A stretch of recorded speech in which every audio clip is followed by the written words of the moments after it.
Isabelle Le Callennec. Oui, merci, Monsieur le Président. Trois remarques et une question.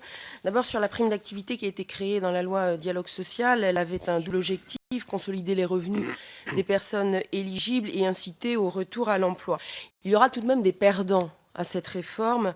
On les a comptabilisés, c'est à peu près 400 000 personnes qui se situent dans les déciles 1 à 3, c'est-à-dire quand même les plus modestes, dont 74 000 dans le premier décile.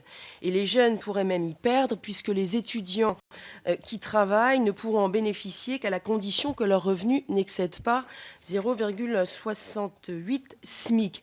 Alors, le taux de recours aujourd'hui, le taux de non-recours au RSA activité est très élevé, il est de 68%. En revanche, évidemment, le taux de recours à la PPE, il est de 100%.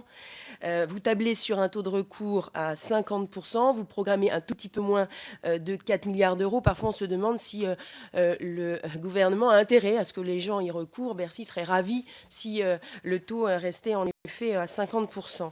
Deuxième remarque, c'est sur le transfert du budget des ESAT à la sécurité sociale. Moi, j'entends bien la dynamique qui va s'enclencher. En revanche, je fais encore remarquer que l'Ondam médico-social ne cesse de baisser chaque année.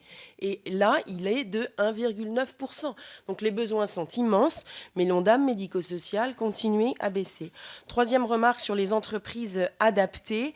500 nouveaux postes agréés, ça c'est une bonne nouvelle. En revanche, pas de revalorisation de la subvention spécifique qui est maintenue à 40 millions. Ça veut dire qu'on diminue par salarié, en fait, l'intervention moyenne de l'État en 2008, c'était de l'ordre de 2 350 euros par emploi. Maintenant, plus de postes créés, mais toujours des 40 millions, l'aide va s'établir à 1 775 euros. Une dernière question sur le RSA et la renationalisation ou pas du RSA. J'avais l'intention de vous demander si vous y étiez favorable. Merci.